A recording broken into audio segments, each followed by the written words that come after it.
Bonjour, je suis Rosalina ici, épouse et mère de 3 merveilleux enfants. Depuis la naissance de mon fils aîné, grand et le nombre de fois où je me suis heurtée à différentes problématiques concernant l'éducation et la parentalité.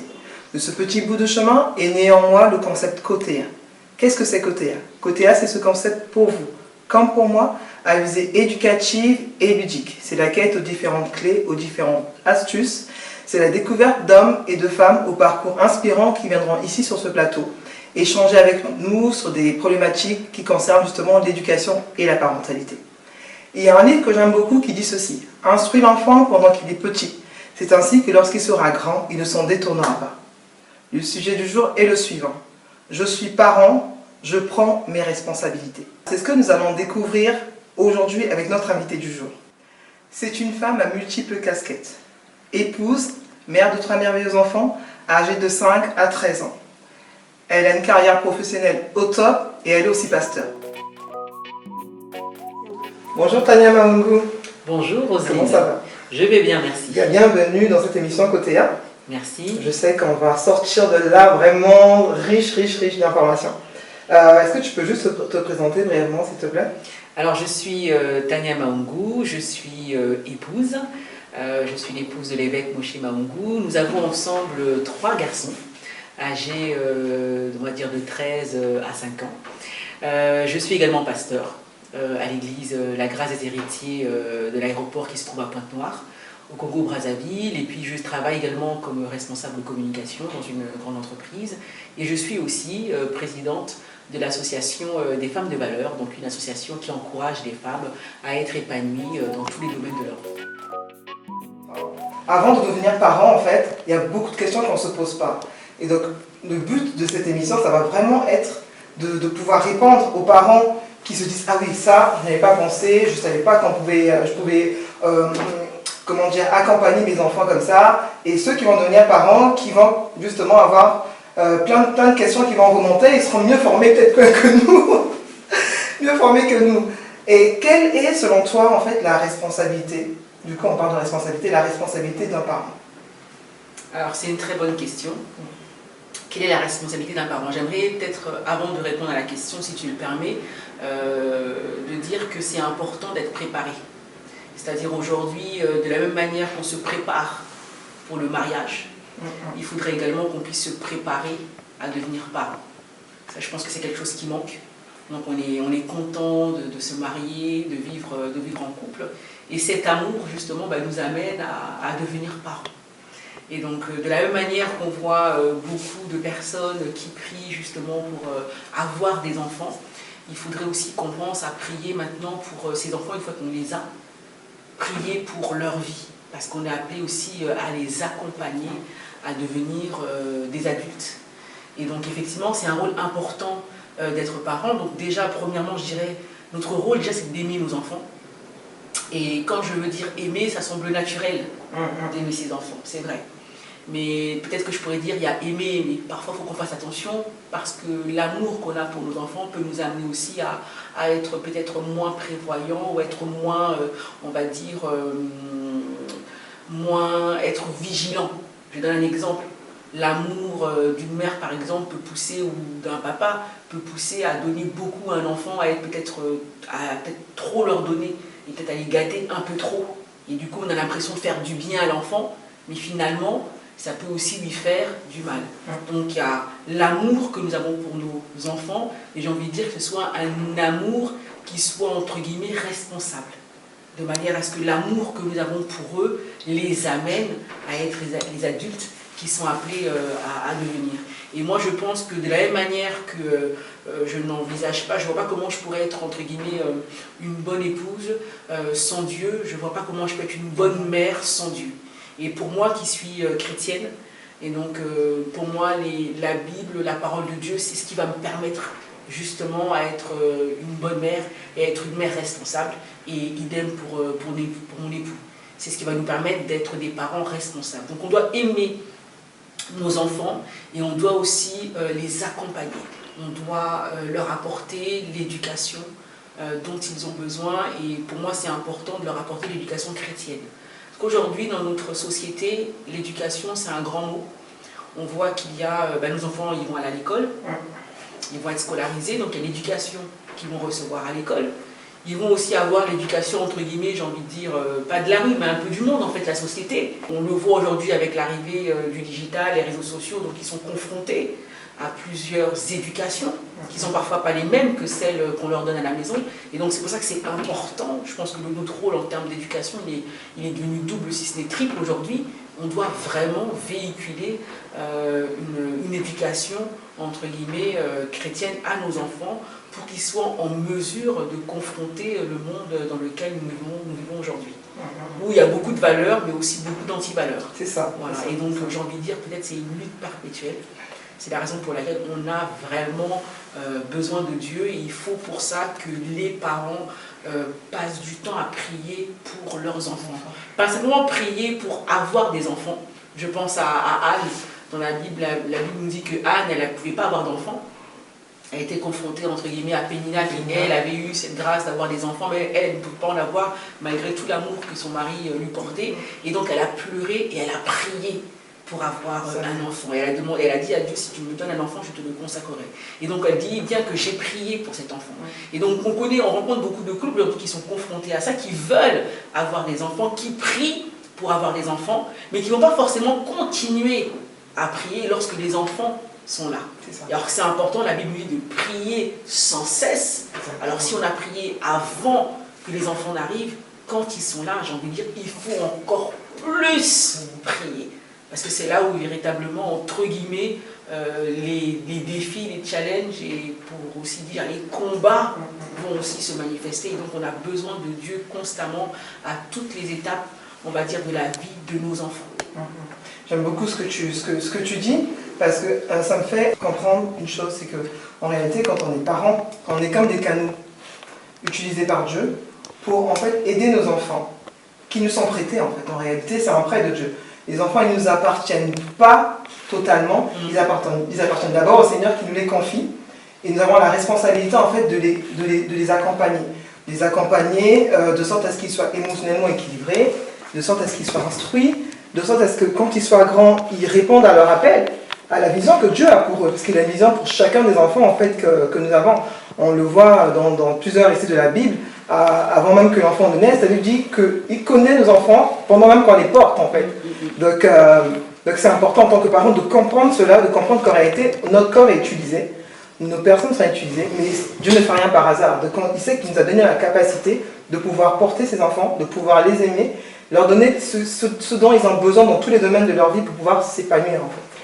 C'est vraiment... Tout à fait. C'est vraiment justement la responsabilité de parents. C'est ça. C'est aussi de comprendre que ces enfants, c'est le fruit de l'amour que nous avons au sein de notre couple, mais c'est aussi justement la manifestation de l'amour de Dieu.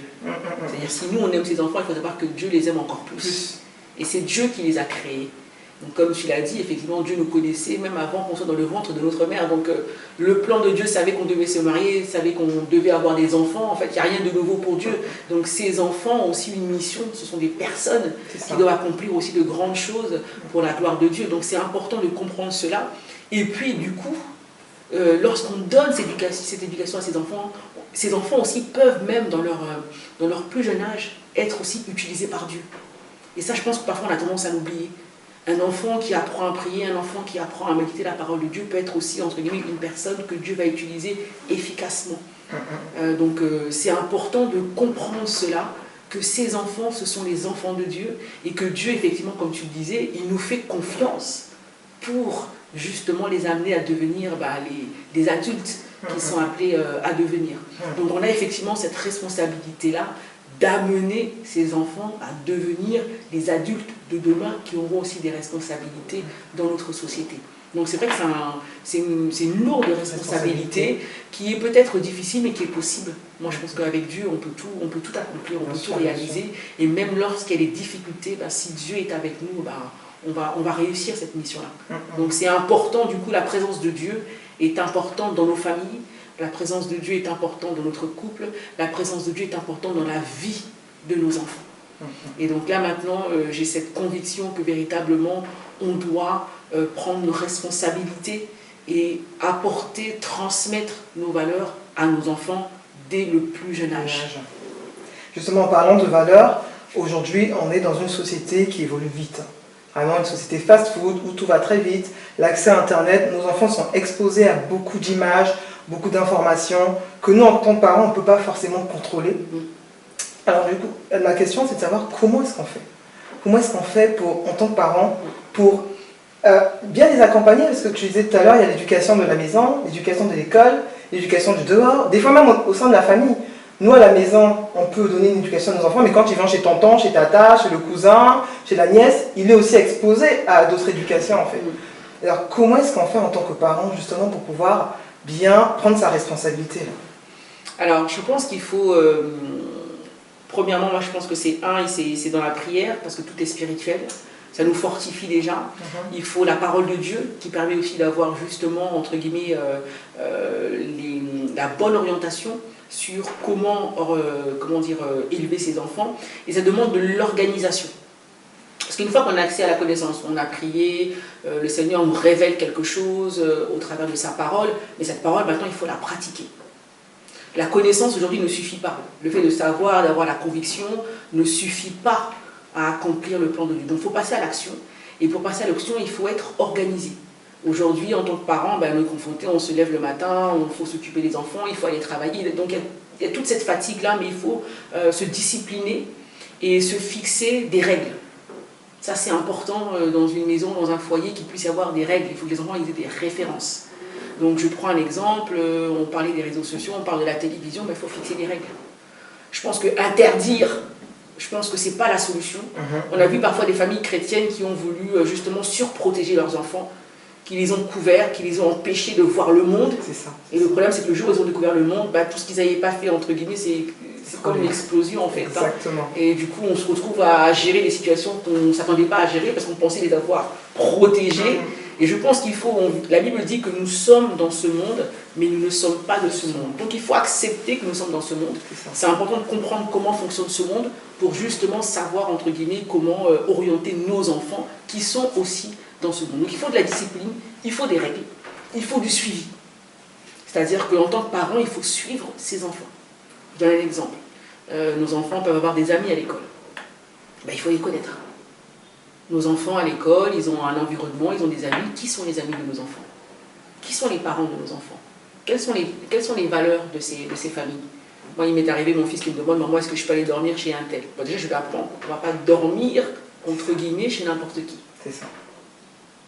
Voilà, partout. Exactement, voilà. Cet ami, c'est qui? Il faut d'abord que je le rencontre. Moi, j'aimerais bien rencontrer ses parents, que je découvre cet environnement, que je sache où mon enfant, si demain je décide d'autoriser l'enfant à effectivement aller dormir chez un ami, je dois savoir l'enfant où est-ce qu'il va dormir. Donc il faut être vigilant, il faut du suivi, il faut avoir de la connaissance, il faut échanger avec nos enfants. Moi, je me souviens, les sujets que je n'ai jamais abordés avec ma maman, mais aujourd'hui, moi, je les aborde, les sujets que j'aborde avec mes enfants. Parce qu'aujourd'hui, ce n'est pas comme hier. Nos enfants sont confrontés à des choses auxquelles on n'était pas confrontés. Et si je ne le fais pas, je risque d'être surprise demain. Donc je ne veux pas être surprise, je veux avoir la connaissance, je veux que mes enfants aussi se disent que je peux communiquer aussi avec maman et qu'il y a des sujets que je peux aborder avec maman. C'est vrai qu'avec la culture aussi, parfois on se dit, bon, il y a des choses, je ne peux pas en parler avec papa, je ne peux pas en parler avec maman, mais aujourd'hui, notre société est devenue tellement complexe qu'il vaut mieux que ces sujets-là, on puisse les aborder avec les enfants plutôt que de les cacher et qu'ils aillent découvrir ailleurs et de venir, entre guillemets, pour réparer. Non, je pense qu'il faut anticiper, il faut vraiment qu'on ait une bonne communication avec nos enfants, il faut développer des échanges. Donc voilà, donc c'est beaucoup des règles et du suivi. C'est ça. On doit être avec nos enfants, on doit vivre avec eux, pas avoir des vies séparées. Où on se retrouve avec les enfants uniquement à la maison et on ne sait pas du tout qu'est-ce que l'enfant, quand il est à l'extérieur, qu'est-ce qu'il fait. Il faut être avec eux. Ils font du sport, il faut aller avec eux au sport. Il faut parfois passer du temps avec eux au sport, comprendre, partager avec eux. C'est ça. Voilà. Aujourd'hui, avec toutes les applications, alors, Snapchat, Facebook, Instagram, et puis je ne sais pas trop quoi, il y a tellement de nouvelles applis qui sortent tout le temps, et nos enfants, en fait, les maîtrisent mieux que nous. Mais en tant que parents, on a presque l'obligation de connaître ces applications-là, parce qu'il faut savoir ce qu'ils regardent, il faut savoir comment est-ce que ça fonctionne, il faut vraiment, comme tu disais, il faut être avec eux. Alors sans forcément être présent avec leurs amis, alors tu vas au foot, tu vas voir, je vais m'asseoir, je vais à la dinette avec toi. Pas forcément faire ça, mais vraiment comprendre comment est-ce que ça se passe à l'extérieur, comment est-ce que le monde évolue. Parce qu'effectivement, le monde évolue, ça change tous les jours. Et aujourd'hui, on ne va pas maîtriser ça. J'ai une anecdote, j'ai une maman avec qui j'ai échangé un jour. Son enfant avait un téléphone portable avec lequel, en fait, sur lequel en fait, il échangeait avec des amis. Et il est tombé sur des images compliquées. Donc ça a traumatisé le gamin. Il a commencé à faire des dessins de ce qu'il avait vu, en fait, mais qu'il cachait. Et un jour, en fait, elle est tombée dessus, mais elle était sous choc. Et en échangeant avec elle, elle dit qu'elle ne savait pas comment faire pour aborder le sujet avec son enfant. Mais il y a quelque chose qui avait été semé dans la vision de cet enfant-là et qu'il fallait en fait venir déraciner. Mais comment est-ce qu'en tant que parent, on prend ses responsabilités pour venir justement aborder des sujets tabous? Il y en a tellement. Comment est-ce qu'on fait? Entre l'arrivée des règles de la jeune fille, vraiment il y en a beaucoup. Effectivement, il faut oser. Il faut avoir le courage de le faire. Parce que si on ne le fait pas, on risque de laisser perdurer des situations qui vont, entre guillemets, aggraver la situation. Donc en tant que parent, cette responsabilité, c'est aussi avoir le courage d'aborder ces sujets avec ses enfants. Alors je comprends certains parents qui ne savent pas comment faire, parce qu'eux-mêmes, ils n'ont pas abordé les sujets avec, entre guillemets, leurs parents. Mais j'ai envie de dire, il faut se faire violence. Travailler le cadre déjà où l'enfant va se sentir à l'aise, ça peut être un petit goûter avec papa, maman, et puis après, essayer d'aborder le sujet avec des mots simples. Et puis, je pense qu'il faut aborder le sujet avec des mots simples, il faut avoir un discours qui soit vrai. Voilà. Moi, j'ai déjà été confrontée aussi à cette situation-là, où l'un de mes fils a été confronté, entre guillemets, voilà, à des scènes d'adultes. Et ben, je lui ai expliqué. Ce que tu as vu, normalement, à ton âge, tu ne devrais pas voir ça. Mais il s'est avéré que tu l'as vu. Tu l'as vu, assurément, tu t'es posé des questions, apparemment, assurément, peut-être ça t'a choqué. Mais j'aimerais que tu saches que ce que tu as vu, déjà, dans la relation entre un homme et une femme, c'est pas forcément ça, une relation entre un homme et une femme. J'ai dû expliquer les choses. Voilà. Et mon fils étant aussi sensible à la notion, entre guillemets, du fait qu'on vit dans une société avec beaucoup d'influence, voilà, en sachant que c'est des choses que tu ne dois pas suivre. C'est des choses qui ne doivent pas pour toi être une référence. Voilà. Et lui dire aussi que ce n'est pas encore de ton âge. Tu as vu, supprime. C'est ça. Alors c'est pas facile parce que lui demander de supprimer, il peut y avoir une situation où l'enfant va commencer justement à collecter ces images-là. Mais lui faire comprendre que c'est pas bon pour lui. C'est pas le moment. C'est pas de ton âge. Et ce que tu as vu, c'est pas ça.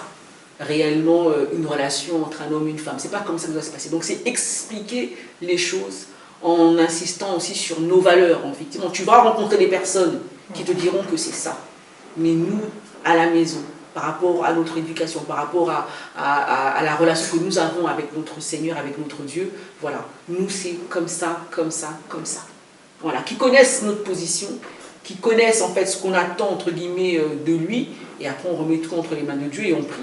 Et on fait en sorte véritablement qu'il puisse y avoir des échanges. Et moi je sais que quand j'ai travaillé comme ça avec mon fils, ensuite il venait spontanément me poser des questions. Ah maman regarde, un tel a dit ça, qu'est-ce que t'en penses? Ah un tel a dit ça maman, qu'est-ce que t'en penses? Et du coup, mon fils sait qu'il peut maintenant venir me voir, me poser des questions et que je vais tout simplement lui répondre. Tu l'as mis en confiance. Voilà, parce que je l'ai mis en confiance. Mais je sais que c'est pas évident. Et que moi aussi je me dis, Seigneur, je n'étais pas prête pour ça. Mais pas le choix. Si moi je ne le fais pas, l'ennemi va en profiter et à ce moment-là, je ne pourrais pas récupérer mon fils entre guillemets. Et donc je me suis senti entre guillemets, je me suis dit, j'ai pas le choix, j'y vais. Et je ne regrette pas de l'avoir fait. Et il faut le faire. Faisons-le, sinon c'est d'autres personnes qui le feront à notre place et on n'aura pas la maîtrise de ce que nos enfants auront entre guillemets reçu. C'est notre responsabilité d'instruire nos enfants et de les éduquer. Très bien, très bien, très bien. Oui, c'est notre responsabilité en tant que parents, effectivement, de discuter. C'est vrai que c'est facile, parce que c'est pas facile, parce qu'on ne donne que ce qu'on a reçu. Donc, étant donné qu'on n'a pas forcément reçu ce schéma-là de l'éducation, on a un peu du mal aujourd'hui à transmettre ça à nos enfants, à leur donner une éducation de la sorte. Mais ce qu'on sait, c'est que quand on est parent, on est responsable, ce qu'on a compris en tout cas, et que du coup, dans cette responsabilité, on s'adapte à son environnement. Le monde a changé, le monde évolue, et l'environnement actuel, le monde actuel fait que on a un autre modèle d'éducation à transmettre à nos enfants, on a une autre façon de les accompagner, d'échanger avec eux. On est dans un monde qui communique beaucoup dehors, qui communique beaucoup grâce aux écrans, la télévision, Internet, tout ça. Et donc nous, on doit davantage communiquer avec nos enfants parce qu'on est dans un monde vraiment du digital et de la communication accentuée. Et donc nous, en tant que parents, on monte d'un cran, on communique davantage avec nos enfants pour vraiment pouvoir des fois anticiper leurs réactions et pouvoir s'approcher avec eux qui se sentent en confiance en fait, qui n'aient pas peur de poser telle question à papa ou à maman parce qu'en fait, que les parents sont vraiment comme des référents pour leurs enfants. C'est vraiment ce qu'on a à retenir. On va passer à une autre rubrique, un autre moment plus fun en tout cas de l'émission, qui est la rubrique Ekoyebana. Alors Tania, on va jouer à action, vérité. Mais là vraiment vérité, rien que la vérité. Hein. Et l'action, rien que l'action. Alors, première vérité. Est-ce que tu sais vraiment chanter? J'ai entendu dire que tu savais chanter, mais j'ai un doute. Est-ce que tu sais vraiment chanter? Je vais dire que j'apprends à chanter. C'est nouveau pour moi, mais oui, je chante. D'accord. Du coup, on va passer à l'action. Si tu chantes, est-ce que tu peux nous chanter en chant? En refrain, un refrain, bah, je peux vous faire découvrir mon premier single, donc Je suis une femme de valeur. Moi, je vais chanter, vous allez voir si je sais chanter. Alors, le chant dit méprisé, manipulé, on m'avait sous-estimé. Mais sa voix a triomphé, aujourd'hui je suis sauvée. Bouleversée par mon passé, j'avais du mal à avancer. Mais sa voix a retenti, aujourd'hui je suis bénie. Je suis une femme de valeur. Par la grâce de Dieu, je suis une femme de valeur. Sa parole nous le dit. Yes, yes, yes, yes. Les paroles sont touchantes en plus. Hein. Très, très, très, très beau chant, très beau refrain en tout cas. Et enfin, la troisième vérité. Est-ce que tu peux nous raconter une situation, mais vraiment genre la situation la plus drôle que tu as rencontrée en tant que parent? Alors moi, c'est peut-être l'un de mes garçons qui aime imiter son père. Donc pour lui, être habillé comme un pasteur, c'est porter chemise, cravate avec la veste. Donc un jour, on lui avait acheté une tenue pour un mariage, donc il a porté la veste et ainsi de suite. Il a commencé à imiter son père en train de prêcher. Et ça nous a vraiment fait rire à la maison. Donc voilà, c'était amusant. En tout cas, c'est très drôle. Comme quoi les enfants nous imitent. Voilà Tania, écoutez, là c'est fini pour aujourd'hui. En tout cas, merci beaucoup d'avoir apporté de la vie, de la joie et du chant. Merci à vous de m'avoir invité, c'était vraiment un honneur. Merci beaucoup. On va juste se séparer, on va se dire à bientôt. Retrouvez-nous sur toutes nos plateformes, YouTube, Facebook, Instagram, kotea.congo. On se dit à bientôt. On dit au revoir. Au revoir. Au revoir, à bientôt.